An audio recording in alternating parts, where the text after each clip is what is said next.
हर हर महादेव। देवों के देव महादेव जी के चरण में प्रणाम, मेरा प्रणाम स्वीकार हो। सब गुरु भाई बहन के चरण में प्रणाम, मेरा प्रणाम स्वीकार हो। माता पिता के चरण में प्रणाम, मेरा प्रणाम स्वीकार हो। गुरु भाई बहन, मैं एक कथा सुनाने जा रही हूँ। ये बहुत सुंदर कथा है, इसे पूरा सुनिए, आधा नहीं। पूरा सुनने में शिव गुरु खुश होते हैं, आधा सुनने में शिव गुरु का अपमान होता है। जो शिव गुरु का सच्चे भक्त होंगे वो पूरा सुनेंगे। एक राजा थे, एक रानी थी, उनका 3 पुत्र था। वो तीनों पुत्र बहुत छोटा छोटा था। एक बड़ा था, उसका शादी भी हो गया था, लेकिन 2 उससे छोटा छोटा था। एक दिन का बात है, राजा और रानी दोनों सोवल थे और दोनों सोवल थे। एक खिड़की के बीच एक गरवैया खोथा लगाई हुई थे। जब खोथा लगाया था, उसमें रानी देख रहे हैं कि एक गरवैया शादी कर लिया है, जो उसका दूसरी बीवी है, उसका बच्चे को मार दिया है। वो बेचारी देख देख कर रो रही थी। राजा बोले, रानी आप क्यों रो रहे हैं, क्या हुआ? रानी कुछ नहीं बोले, पर फिर राजा पूछे, तब रानी बोले, क्या कहूँ, मुझसे कहा नहीं जाता है, क्या बताएं? राजा बोले, जब मुझसे नहीं बताइएगा तो किससे बताइएगा?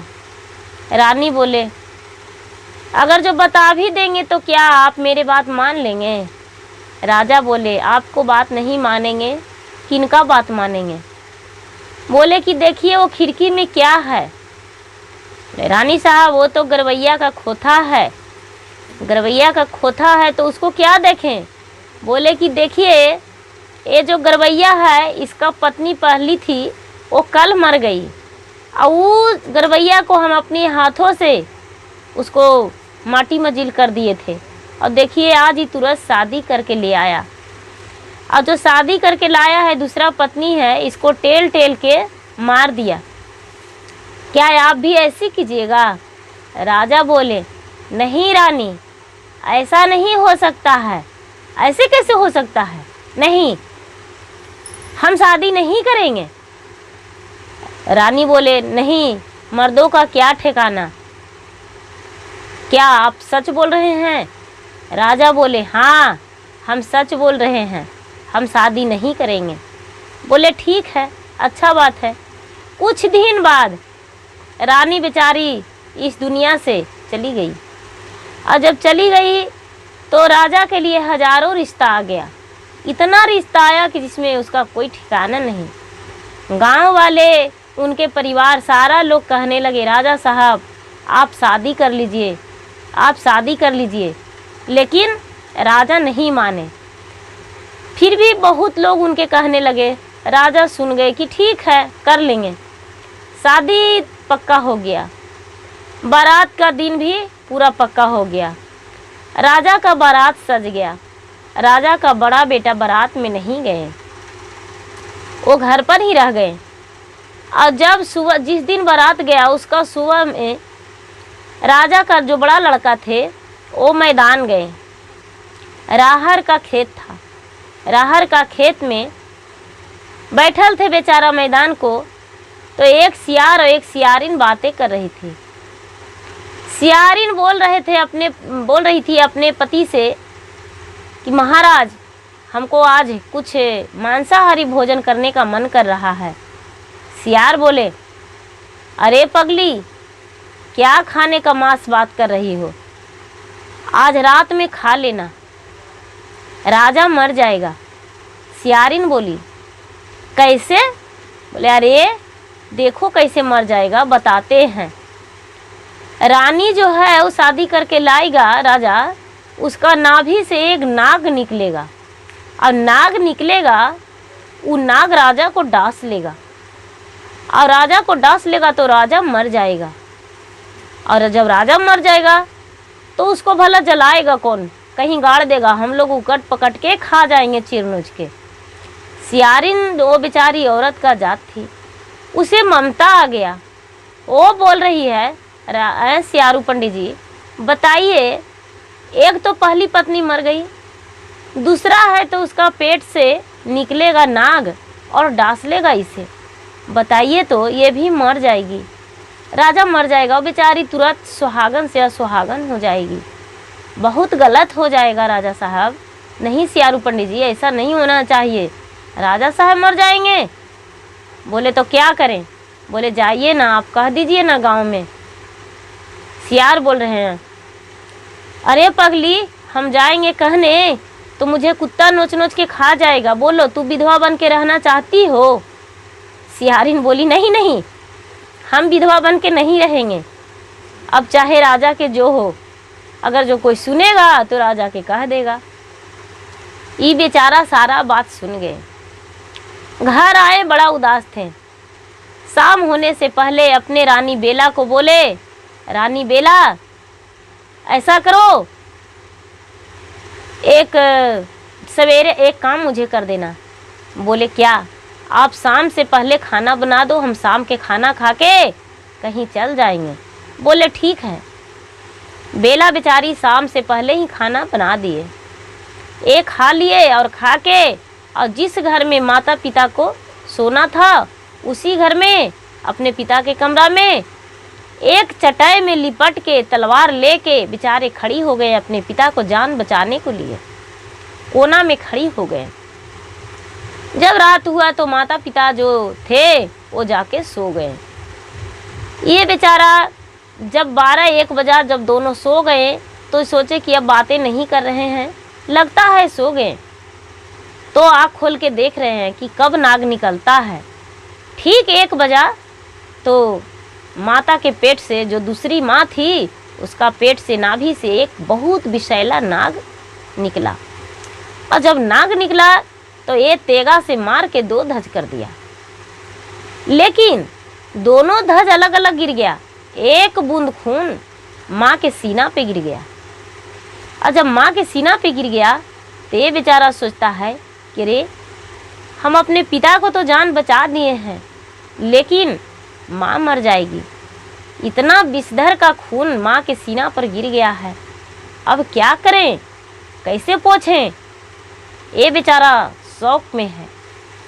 फिर सोचा हाथ से पोंछेंगे तो गलत है, मुंह में रुमाल लेके पोंछ देंगे तो माँ का जान भी बच जाएगा और मुझे पाप भी नहीं लगेगा, क्योंकि माँ का दूध तो बच्चा पीता है। और ये जो है मेरी माँ बन गई है, मेरे पिता के हक लिया है, मेरे पिता का अर्धांगिनी है, माँ के जगह पर आई है तो माँ ही है। अगर जो कुछ बोलेंगे तो हम नाक को कटा हुआ सिर को दिखा देंगे, कहानी खत्म हो जाएगा। और मुंह में रुमाल लेके खून को पोंछने लगे। जैसा ही खून पोंछने लगे वैसा ही ये रानी हाथ पकड़ ली। जब हाथ पकड़ ली तो ये जो राजा थे उसे जगाई, राजा साहब उठिए, आप क्यों सोवल हैं? आपका पुत्र देखिए क्या कर रहा है, आप शादी अपना लिए किए हैं या अपने पुत्र के लिए? देखिए। राजा देखें, बोले अभी छोड़ दीजिए, सुबह में इंसाफ करेंगे। जब सुबह हुआ तो ये बेचारा अपने निर्दोष साबित करने के लिए नाक को नागे दिखा दिए 2 खंड, लेकिन उसके पिता नहीं माने, उसके पिता नहीं माने, बिल्कुल भी नहीं। सुबह हुआ, दिखाएं इसको। जो पत्नी थी बेला, वो सती सावित्री थी। वो बेचारी प्रतिदिन भगवान को पूजा करती थी, 1.25 घंटा एक पैर पे हाथ जोड़ के मंदिर में खड़ी रहती थी। और जब 1.25 घंटा उसको होता था, उसको बाद दोनों पैर नीचे पृथ्वी पर रखती थी और शंकर जी के मंदिर से निकलती थी। शंकर जी की रोज आराधना करती थी, एक पैर पे खड़ी होके जल चढ़ा के आराधना में लग जाती थी। वो बेचारी 4 बजे से 5:15 बजे तक आराधना में लगी हुई रहती थी। सुबह हुआ, जब यहाँ गए, बेचारी अपने पूजा पाठ में लग गई, उसे कोई पता नहीं क्या हो रहा है। राजा तीनों बेटा के बुलाए, तीनों बेटा राजा के दरबार में गए, जहाँ कचहरी लगता था वहाँ गए। तीनों को बोले कि बोलो बेटा, भारी से भारी सजा को, भारी से भारी कसूर को क्या सजा होना चाहिए? उससे कुछ हल्का हो तो क्या होना चाहिए? उससे कुछ हल्का हो तो क्या होना चाहिए? बड़ा बेटा बोले, जो राजकुमार थे वो बोले, पिताजी, भारी से भारी कसूर वाले को फांसी को सजा दे दिया जाए, उससे कुछ हल्का हो तो देश निकाला कर दिया जाए, उससे कुछ हल्का हो थूक चटा के छोड़ दिया जाए, और हम क्या कह सकते हैं पिताजी। बोले ठीक है बेटा। दूसरा बेटा भी वही बात बोले, तीसरा बेटा भी वही बात बोले। तीनों बेटा यही जवाब दिए। तीनों बेटा जब वही जवाब दिए तो वहाँ से तीनों बेटा वापस घर आ गए। लेकिन जब रात हुआ तो फिर से उनकी जो नई पत्नी थी वो बोली कि महाराज, आप नहीं जानते आपका बेटा कितना नादान है, आप नहीं रहेंगे तो मुझ पर ज़बरदस्ती जुल्म करेगा और हम नहीं सह सकते हैं, आप उसे घर से निकाल दीजिए। और उसको घर से निकाल दिए। सुबह में बोर्ड लिख दिए दरवाजे पे कि राजकुमार, तुम अंदर मत आना, तुम्हारे लिए इस दरबार में जगह नहीं है, तुम मेरा राज छोड़ के चला जाओ, तुम एक बहुत बड़ा अपराधी हो जो अपने माँ पे हाथ डाला, तुम मेरा घर छोड़ के चला जाओ। ओ बेचारा, सुबह हुआ था तो राजकुमार गए थे मंदिर बाद मैदान, और बेला मंदिर में थी, मंदिर में पूजा कर रही थी।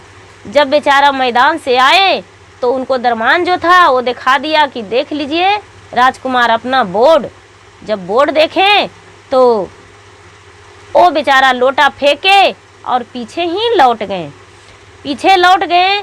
जो नौकरानी थी वो बोली, रानी साहब आप क्या पूजा में लगे हुए हैं, आपका जो राजकुमार हैं वो तो घर छोड़ के जा रहे हैं, आप कहाँ हैं, आप जल्दी मंदिर से बाहर आइए। ये बेचारी भगवान के आराधना में थी, ये झट से बाहर आ गई अपने आराधना के छोड़ के और बोली क्या हुआ। बोले कि देखिए आपका राजा तो घर छोड़ के जा रहे हैं। ये भी बेचारी अपना साथ पति के धर ली। उसके पति बोले, रानी आपके घर में देवर हैं, सास हैं, ससुर हैं, पूरा धन है, मेरे साथ आप क्यों धर लिए हैं, आप घुर जाइए। लेकिन ये नहीं मानी।